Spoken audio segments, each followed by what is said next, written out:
নমস্কার দর্শক বন্ধুরা, অদৃশ্য বাণী চ্যানেলে আপনাদের জানাই স্বাগতম। জয় শ্রীকৃষ্ণ। আজকে আমরা জানব শ্রীমদ্ভগবদ্গীতা জ্ঞানযোগ অধ্যায় 4, এক গভীর বিশ্লেষণ। জানতে হলে পুরো ভিডিওটি দেখার জন্য আমন্ত্রণ রইল। তার আগে আপনি যদি এই ভিডিওতে নতুন সদস্য হয়ে থাকেন তাহলে এই ভিডিওতে একটি লাইক দিয়ে আপনাদের চ্যানেলটিকে সাবস্ক্রাইব করবেন, আর কমেন্টে জয় শ্রীকৃষ্ণ লিখতে ভুলবেন না। শ্রীমদ্ভগবদ্গীতা জ্ঞানযোগ। জ্ঞান, ভক্তি, কর্ম, এই তিনটি পথ গীতার মূল দর্শনের অংশ। এর মধ্যে জ্ঞানযোগ হল সেই পথ যা মানুষকে আত্মজ্ঞান, বিশ্বব্রহ্মাণ্ডের প্রকৃতি ও পরমাত্মার সত্য উপলব্ধির দিকে নিয়ে যায়। গীতার 4th অধ্যায় জ্ঞানযোগ, শ্রীকৃষ্ণ অর্জুনকে এমন এক জ্ঞান দেন যা শুধুমাত্র ধর্ম নয়, বরং বিজ্ঞান, দার্শনিকতা ও বাস্তব জীবনের গভীর ব্যাখ্যা। জ্ঞানযোগ মানে কি? যোগ শব্দের অর্থ হল সংযোগ বা মিলন। জ্ঞানযোগ অর্থ হল জ্ঞানের মাধ্যমে আত্মা ও পরমাত্মার মধ্যে সংযোগ স্থাপন করা। এটি এমন একটি পথ যেখানে একজন মানুষ জগৎ, আত্মা এবং ঈশ্বর সম্পর্কে বিশ্লেষণমূলক চিন্তার মাধ্যমে সত্য উপলব্ধি করে। শ্রীকৃষ্ণ বলেন, এই জ্ঞান চিরন্তন। আমি প্রথমে সূর্যদেব বৈবস্বতকে এটি শিখিয়েছিলাম। এই কথা থেকেই বোঝা যায় গীতার জ্ঞান কেবল ধর্মগ্রন্থ নয়, এটি চিরন্তন সত্য, সময়ের ঊর্ধ্বে। আত্মজ্ঞান ও দেহজ্ঞান। গীতায় বারবার আত্মা ও শরীরের পার্থক্য বোঝানো হয়েছে। শরীর ক্ষণস্থায়ী, পরিবর্তনশীল। আত্মা চিরন্তন, অজেয়, অবিনাশী। শ্রীকৃষ্ণ বলেন, এই আত্মা অজন্মা, অচিন্ত ও চিরন্তন। জ্ঞানযোগ অনুসারে একজন মানুষ যদি বুঝতে পারে যে সে শরীর নয়, আত্মা, তাহলে দুঃখ, ভয়, মোহ, লোভ সব কেটে যায়। আপনি কি কখনো নিজেকে দেহ নয় বরং আত্মা হিসেবে ভাবার চেষ্টা করেছেন? আপনি কি এই দার্শনিক প্রশ্নের উত্তর খুঁজেছেন কি? মানুষের জীবন মানে শুধু খাওয়া, ঘুমানো, পরিশ্রম নয়। জীবনের গভীরে এক প্রশ্ন আমাদের সকলকে নাড়া দেয়, আমি কে? আমরা নিজেদের পরিচয় দিই নাম, পদবি, পেশা, জাতি, ধর্ম দিয়ে। কিন্তু এগুলো সবই তো বদলাতে পারে। তাহলে সত্যিকারের আমি কোথায়? আমরা সাধারণত নিজেকে এই দেহ মনে করি, কিন্তু দেহ তো সময়ের সাথে বার্ধক্যে পৌঁছায়, মরে যায়। মনও বদলায়, আজ খুশি, কাল দুঃখী। তাহলে কি আমি সেই পরিবর্তনশীল কিছু? নাকি আমি সেই চেতন সত্তা যা এই সব কিছুকে অনুভব করে? যদি নিজেকে আত্মা হিসেবে ভাবা যায় তবে জীবন এক ভিন্ন অর্থ নেয়। আত্মা অদেহ, অদৃশ্য, অমর। গীতা বলে আত্মা কখনো জন্মায় না, মরেও না। যখন আমরা বুঝতে পারি যে আমি দেহ নই, আমি আত্মা, তখন জীবনের সব ব্যথা, ভয়, মোহ ধীরে ধীরে ক্ষয় হতে থাকে। এই উপলব্ধি জীবনের আসল জ্ঞান। নিজের অস্তিত্বকে শুধু বাহ্যিক দৃষ্টিতে নয়, গভীর অন্তর্দৃষ্টিতে দেখার চেষ্টাই হল প্রকৃত আত্ম অন্বেষণ। কর্মের সাথে সম্পর্ক। শ্রীকৃষ্ণ জ্ঞানযোগে এমন এক পয়েন্ট বলেন যা গভীরভাবে মানসিক শান্তির দিকে নিয়ে যায়। তিনি বলেন, জ্ঞানী ব্যক্তি কর্মে আসক্ত থাকে না। সে জানে সে কিছুই করে না।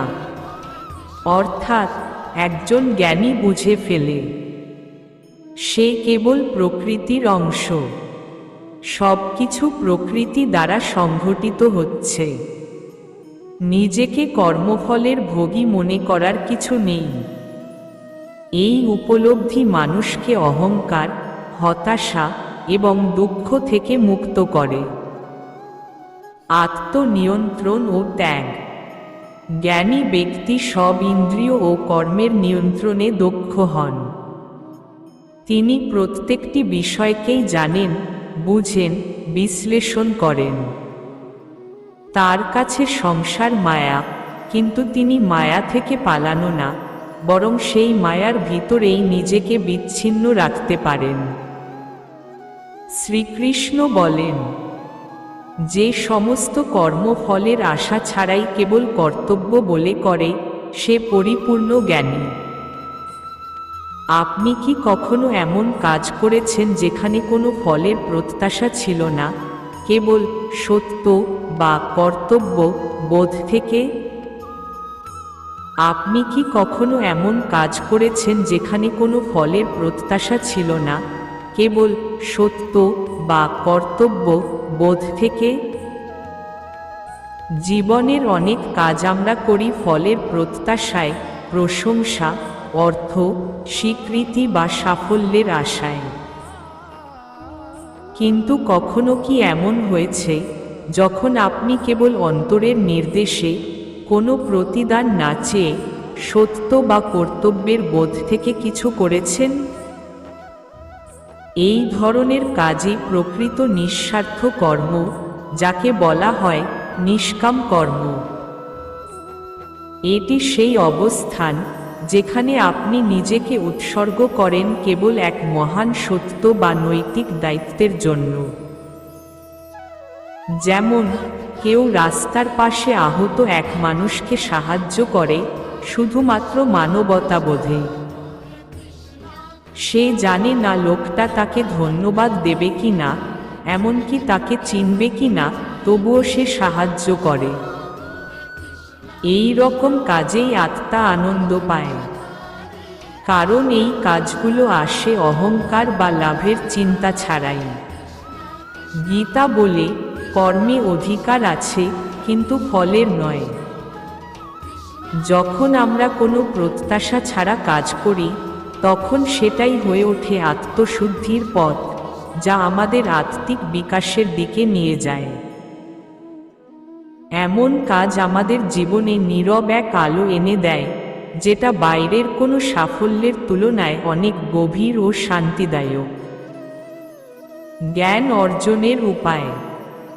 শ্রীকৃষ্ণ বলছেন, জ্ঞান অর্জনের জন্য তিনটি উপায় গুরুত্বপূর্ণ। প্রণিপাতেন, বিনয় সহকারে গুরুর কাছে যাওয়া। পরিপ্রশ্নেন, শ্রদ্ধার সাথে প্রশ্ন করা। সেবয়া, গুরুর সেবা করা। এখানে বোঝানো হয়েছে যে জ্ঞানের প্রথম ধাপ হল বিনয়। অহংকার নিয়ে কেউ জ্ঞান লাভ করতে পারে না। গীতার মতে, একজন গুরুর মাধ্যমে জ্ঞান পাওয়া হল আলোকিত হওয়ার শ্রেষ্ঠ পথ। জ্ঞান ও অজ্ঞানের ফারাক। গীতায় বলা হয়েছে, অজ্ঞ ব্যক্তি জীবনে বারবার জন্ম মৃত্যুর চক্রে পড়ে থাকে। তবে জ্ঞানী জানে সে আত্মা এবং আত্মা কখনো মরে না। অজ্ঞতা মানুষকে দুঃখ, মোহ, ভয় ও দ্বন্দ্বে ফেলে। জ্ঞান মানুষকে মুক্তি, সাহস ও আলোকের পথে নিয়ে যায়। আপনার জীবনে কখনো কি এমন সময় এসেছে যখন একটি সত্য উপলব্ধি আপনাকে পরিবর্তন করে দিয়েছে? আপনার জীবনে কখনো কি এমন সময় এসেছে যখন একটি সত্য উপলব্ধি আপনাকে পরিবর্তন করে দিয়েছে? জীবনে আমরা অনেক কিছু শিখি, পাঠ্যবই থেকে, মানুষ থেকে, অভিজ্ঞতা থেকে। কিন্তু কিছু কিছু মুহূর্ত থাকে যখন একটি গভীর সত্য এমনভাবে হৃদয় আঘাত করে যে সেই মুহূর্তটাই হয়ে ওঠে পরিবর্তনের শুরু। এমন উপলব্ধি আমাদের চিন্তা, জীবনধারা ও আত্মবোধকে আমূল পাল্টে দিতে পারে। ধরা যাক, একসময় আপনি ভাবতেন সবকিছু নিজের নিয়ন্ত্রণে, পরিশ্রম করলে সাফল্য আসবেই। কিন্তু হঠাৎ জীবনের এক কঠিন সময়ে আপনি দেখলেন শত চেষ্টা সত্ত্বেও কিছুই ঠিকমতো হচ্ছে না। তখন হয়তো আপনি উপলব্ধি করলেন জীবনে সবকিছুই নিয়ন্ত্রণে থাকে না, কিছু বিষয় ঈশ্বর বা ভাগ্যের উপর নির্ভর করে। এই উপলব্ধি হয়তো আপনাকে নম্র করে তুলেছে, অহং কমিয়েছে। অথবা হয়তো আপনি হঠাৎ বুঝেছেন মানুষ চিরকাল থাকবে না। যাদের আপনি অবহেলা করেছেন তারাই আসলে জীবনের সবচেয়ে গুরুত্বপূর্ণ। তখন থেকে আপনি হয়তো ভালোবাসা, কৃতজ্ঞতা আর সময়ের মূল্য বুঝতে শিখেছেন। এমন একটি সত্য উপলব্ধি জীবনকে শুধরে দেয়, দৃষ্টিভঙ্গি পাল্টে দেয় আর আমাদের আরও গভীরভাবে বাঁচতে শেখায়। কর্ম ও জ্ঞানের মিলন। অনেকে ভাবে জ্ঞান মানে শুধুই ধ্যান করা বা সংসার ছেড়ে দেওয়া। গীতা সে ধারণা ভাঙে। শ্রীকৃষ্ণ বলেন, জ্ঞানযোগ ও কর্মযোগ একসঙ্গে মিলেই মোক্ষের পথ। জ্ঞানে আলোকিত হয়ে যদি কেউ কাজ করে তবে সে কাজও পূর্ণরূপ হয়। তিনি বলেন, যে কর্মে যুক্ত এবং একই সাথে জ্ঞানী সে মুক্ত। অর্থাৎ কাজ করো কিন্তু জ্ঞানে স্থিত হয়ে করো, আসক্তি ছাড়াই করো। জ্ঞানের শক্তি। শ্রীকৃষ্ণ জ্ঞানকে তুলনা করেছেন অগ্নির সাথে, যা অজ্ঞতার সব পাপ পুড়িয়ে দেয়, সূর্যের আলোর সাথে, যা অন্ধকার দূর করে। তিনি বলেন, যে ব্যক্তি জ্ঞান দ্বারা কর্মে যুক্ত হয় তার সমস্ত কর্ম পুড়ে যায়। এই জ্ঞান এমন এক আলো যা চিত্তের অন্ধকার দূর করে। আপনি কি এমন কিছু জ্ঞান পেয়েছেন যা আপনার পুরনো বিশ্বাসকে ভেঙে নতুন দৃষ্টিভঙ্গি তৈরি করেছে? আপনি কি এমন কিছু জ্ঞান পেয়েছেন যা আপনার পুরনো বিশ্বাসকে ভেঙে নতুন দৃষ্টিভঙ্গি তৈরি করেছে? জীবনের পথে চলতে চলতে কখনো কখনো এমন একটি জ্ঞান আসে যা আমাদের ভিতরে থাকা পুরনো বিশ্বাসগুলোকে প্রশ্নের মুখে ফেলে দেয়। সেই জ্ঞান কেবল তথ্য নয়, বরং এক গভীর উপলব্ধি যা আমাদের চিন্তা, বিশ্বাস এবং জীবন দর্শনে মৌলিক পরিবর্তন আনে। একসময় আমরা ভাবতাম সুখ মানেই বাহ্যিক অর্জন, অর্থ, সাফল্য, জনপ্রিয়তা। কিন্তু যখন জেনেছি প্রকৃত সুখ আসে ভেতরের শান্তি ও আত্মতৃপ্তি থেকে, তখন পুরনো বিশ্বাসগুলো ভেঙে গেছে। তখন বুঝেছি যা বাইরে আছে তা ক্ষণিক, কিন্তু যা অন্তরে আছে তাই চিরন্তন। আরও একটি উদাহরণ, অনেকেই বিশ্বাস করেন প্রতিদান ছাড়া কিছুই পাওয়া যায় না।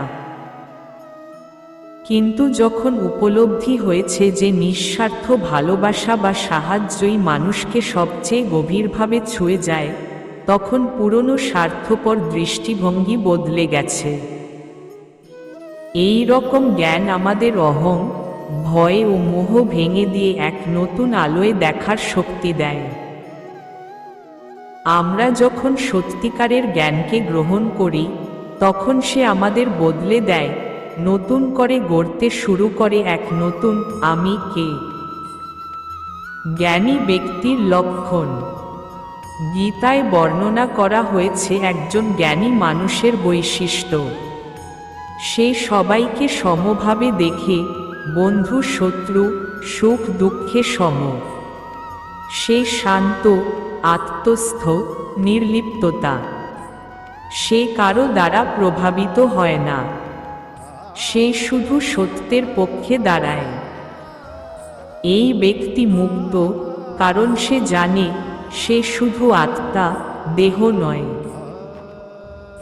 দেহের ওঠানামা তাকে স্পর্শ করে না। জ্ঞানযোগ শুধু আধ্যাত্মিক ধ্যান নয়, এটা এক জীবনবোধ। এটি শেখায় কে আমি, কেন আমি এখানে, কিভাবে কর্ম করব, কিভাবে মুক্তি পাব।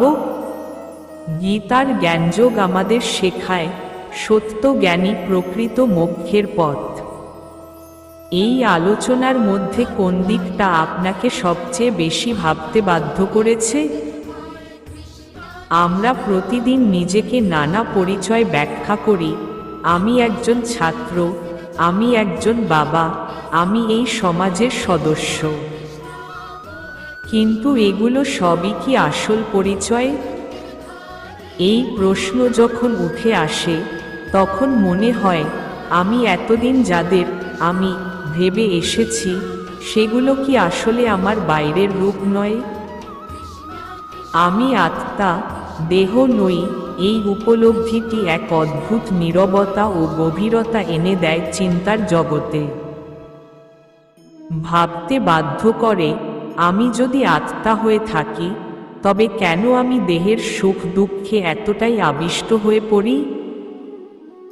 কেন আমি ভয় পাই ক্ষয়, মৃত্যু, অপমান?